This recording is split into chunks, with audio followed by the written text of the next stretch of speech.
My name's Lenita Sanders, and I served in the United States Navy. And when I retired, I was a Chief Warrant Officer. What prompted you to go into the military? Well, at that time I lived in Ohio, and I had graduated from high school, and we have come from a long line of military people in our family. Eddie Lane being one of them. He's my uncle. And my stepdad, John Sprinkle, he was in the Navy, and cousins had been in the military, and I just wanted an adventure. I just wanted to go see the world, and that's exactly what I did. Tell us a little bit about what that was like for you. You know, when you say seeing the world, where all did you end up going? Were you on active duty? Yes. I was 18 when I went in, and I had some duty stations in the States, but my first overseas assignment was in Naples, Italy, which was wonderful. I love Italy. And I had some duty stations in California, and I spent 3 years on Guam, which was also awesome. It's just a beautiful island that I think most people don't get to see, and was able to do some open water scuba diving and things while I was there, which was fun. And I was on a ship stationed out of San Diego, and of course being on the ship, I think that is really where I got to see the world, because I made deployments, and we would go to Hong Kong, Japan, Philippines, the Persian Gulf, just hitting a few of the highlights. But I do feel like I actually did get to see the world, because I was able to travel sometimes while I was in other countries, and that allowed me to go to see other countries. What were your active duty experiences like? What kind of memories come up when you think back on those times? Well, I think the military was good for me. I think that's where I grew up. I think that is where I learned discipline. I learned to love my country, and so I feel like I was I'm still very patriotic, but I feel like that was, instilled in me. Knowing that I was on the front lines doing something for my country just gave me so much self-worth, and just made me feel like I was doing something that was very important. I loved being in the military. When I first went in the Navy, women were not on ships. And then as I spent time in the Navy, they opened it up and they had a few women on the ships. But within a few years of offering that, if you wanted to advance as a female, you had to go on a ship and get that sea duty. And so I do cherish my time when I was on a ship. I would get homesick, especially as a mom, because that would be a long time without my children. And so I would just kind of have to put my mind in a different place. It was hard for me to read letters from home. It was hard for me to watch videos from home.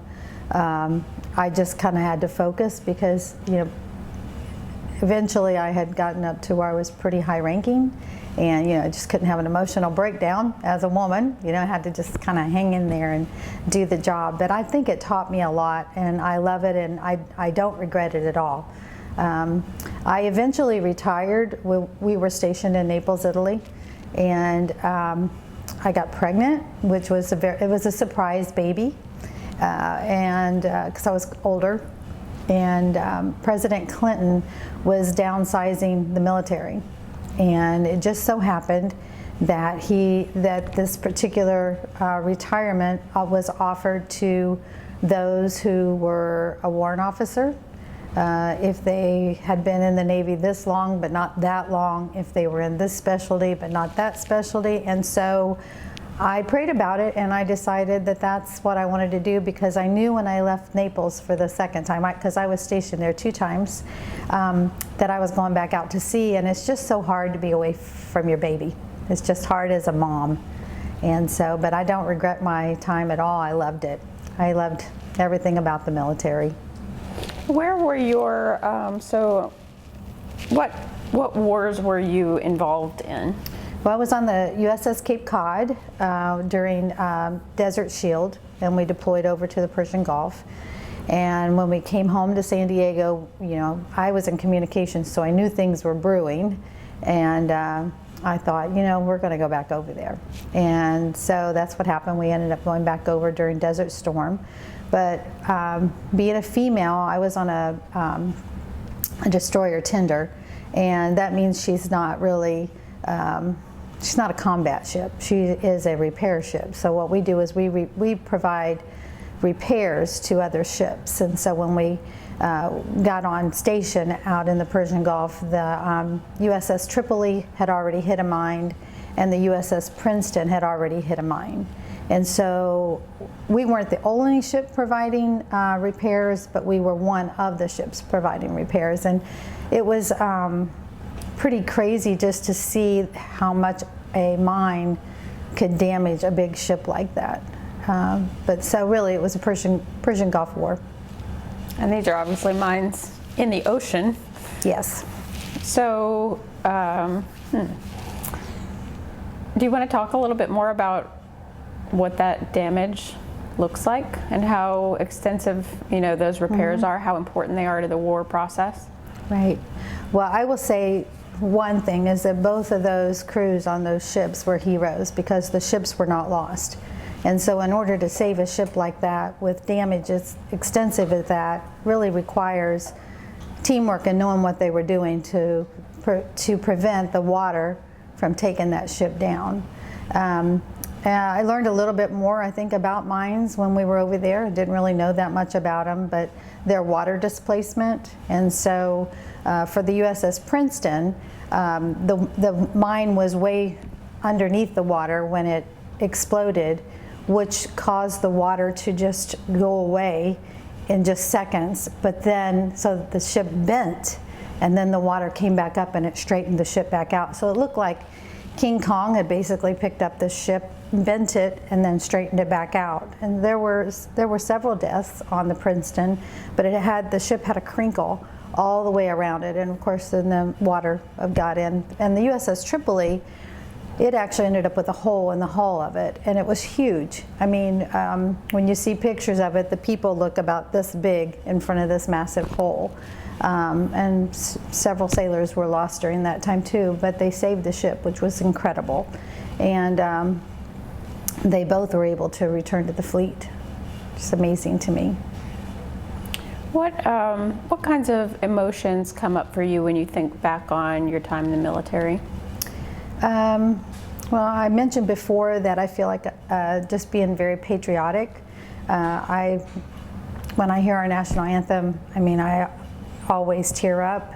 I think of the sacrifices that, you know, not only in the Navy, but in all the services that are made. I sometimes think it's hard for people who don't have military in their families to understand the sacrifices that are made. I mean, I went into it saying that, you know, I wanted to travel and see the world, which I feel like I did. But there were a lot of sacrifices, being away from family, being away from your country, trying to learn what you can and can't do in those countries because they're not like ours. One thing that I did want to mention is that when I was on the USS Cape Cod, coming back from a deployment, is where I found God, and my life radically changed. And I am so thankful for the opportunity that I was given on board the ship, and that happened because, like I said, it changed my life. And so I also learned in some of those countries we can't worship like we do here in the United States. You know, it's there were some countries that we visited that, you know, if we had a cross on, we had to take it off, not to let them know that you were a Christian. And it just gave me a whole appreciation for the United States. We live in the greatest country in the world, and I think that allowed me to see that. And you know, there's emotions that are just overwhelming sometimes, just thinking about how awesome our country is. And I just wish everybody knew how awesome it is. But until you get out and actually go to other countries, you don't know. If I may, what kind of experience led you to that faith moment after that deployment? I was going through a difficult time, and there was a man that I was working with, and I was sharing with him how upside down my life was. I felt like I was drinking a lot and cussing like a sailor a lot, and he just was very gentle towards me and just said, you know, what you really need more than anything is Christ. And you know, I had heard that my whole life, but just had never given into that. And at that moment, I just knew my life had to be different. And so we both knelt right there on the ship, and he led me to the Lord. And I've never looked back. It was probably the best decision I ever made. I think it's been a wonderful thing for my family to bring them up differently than the direction I was going. And so I will always hold that ship and that experience and that person in high regard. What were some other latent effects, you know, that you could see in your career, in your family, in other ways that you feel like came from your time in the military? Well, I definitely think that appreciation for family was something that was just, I didn't realize what a wonderful family I had until I was away from home. And people that I work with day to day did not have the same kind of family life that I had. They, even though our families were broken, there was so much love in our family. And I met so many people that, you know, were separated from their family. You know, they never spoke to their mom, or they never spoke to their dad.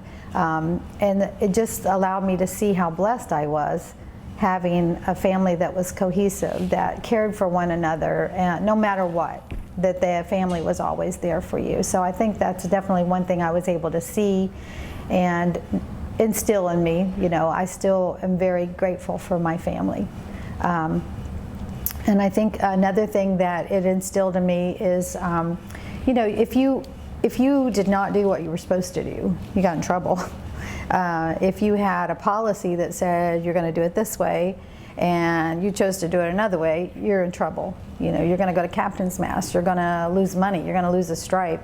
And so I was brought up, you know, like Susie Sailor. I mean, if it said do it this way, that's the way I did it. If somebody said you don't have to do it that way, I wasn't gonna cross that line.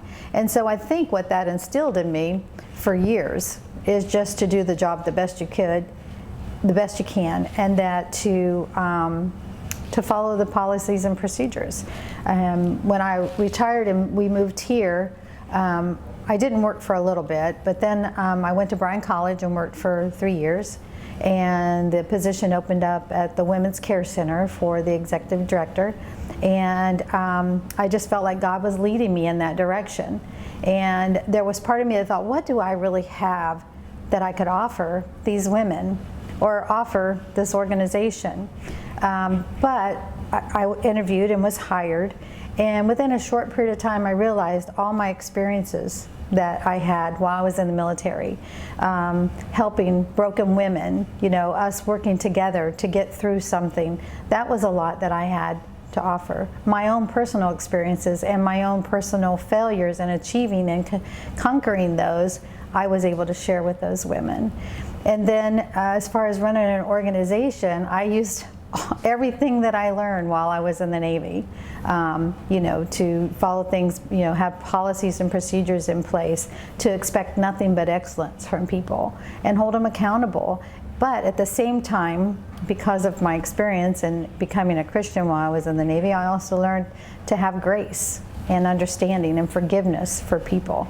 And I think that not only helped me with the women that came in there that I knew I didn't know at all, but I had this heart that I just wanted to help them out of a situation that they found themselves in. But that also helped me to do the same thing for my own children, to just love them unconditionally and to love them through whatever they're going through. Do you still keep in touch with any of the people you were on the ships with? Yes, I do, which is pretty crazy. Of course, Facebook, I think, has allowed that. I'm in several military groups, and I was talking to my husband the other day. It's amazing how I'm so connected to people that I was stationed with in Italy, or I was stationed with on Guam, or I was stationed with in California, or on the ship. And it's almost like we've never disconnected. We're a part of each other's lives through Facebook, getting to see their experiences when they have a new grandbaby or get a new job, or they're all retiring, and it's just been really awesome. So yeah, yes, I am definitely in contact with a lot of the people that I was stationed with. Are there any moments, I guess, so when you're trying to sort of get a picture painted of what it would actually be like on the ship during an experience like the Persian Gulf Desert Storm, and what it would look like to see combat. Can you talk a little bit about that? Well, I didn't actually see combat because I was on the water, and a lot of it was on land. But what I can share is that, it was eerie, it was scary going in through the Straits of Hormuz, knowing that, we didn't know exactly what we were going to come up on. Even in the daytime, it was dark because of all the oil burning on the water, and then some of the oil fields were burning, and just kind of a black soot kind of was in the air. So it was eerie. And, I think, I know a lot of my shipmates were scared, and they kind of were, not freaking out, but they were very emotional. A lot of the women were very emotional, wondering, am I going to make it home? Am I going to make it to see my kids? But the one thing that I had was my faith in God, and I just knew that He was going to take care of my family no matter what. And so even though it was eerie and stuff, I was in charge of my center, and so I had to suck it up and just act like everything was okay. And that's pretty much what you have to do. You just have to, if you're a person in charge, you have to act that way even if you don't feel it at that time. And so I think again, it just gave us all a picture of something different than what we have here at home, and the safeness that we have in the United States. It just gives you such an appreciation for that. And when you think of yourself as part of this lineage of veterans in American history, how do you feel as you look back on your military career? I feel very proud of my country. I feel very proud of the military. I feel proud of my accomplishments. My uncle just ran the Marine Corps Marathon. It ended up being a virtual one where he had to do it by himself, but there were a lot of things that he had to do. And just seeing him out there running at 75 years old, he loves his country. He's so proud of it, and we're proud of him. And I think that, I think of all of that is something that we need to instill into our kids and our kids' kids for generations to come, because sometimes I think that gets lost. And I just think the military is such a way to lay down your life for your country, whether that ends up happening or not. I mean, Uncle Eddie is a Purple Heart recipient, and we're very proud of him, and we're proud of all of our military and our family. Is there anything you would like to add that we haven't covered? Well, we've walked a long road right there. I don't think so. I just think it's important for our communities, for our nation, to love our military and to love them well. And that means taking care of the veterans who come back and they have PTSD. I mean, there are so many that have lost limbs, and that wasn't during the Persian Gulf War, but the more recent wars it's just been terrible. And I just think that we can't forget them, and we should be teaching our children to honor those people. And I love Veterans Day. I love the programs that we have in the schools, because I think that helps the children to really kind of see, that person served their country, and what does that look like? They write little letters to the veterans, and I know when we've had the receptions that the Herald News has held, they'll have those letters out there for us to take them home. I always take them home, and I put them on my refrigerator. And you know, they don't know me and they don't know the people they wrote them to, but it means so much for them to say that they love us or that they're proud of us. And I just think that that's something that we just need to carry on. That's awesome. Well, thank you for your service. Thank you for being here today.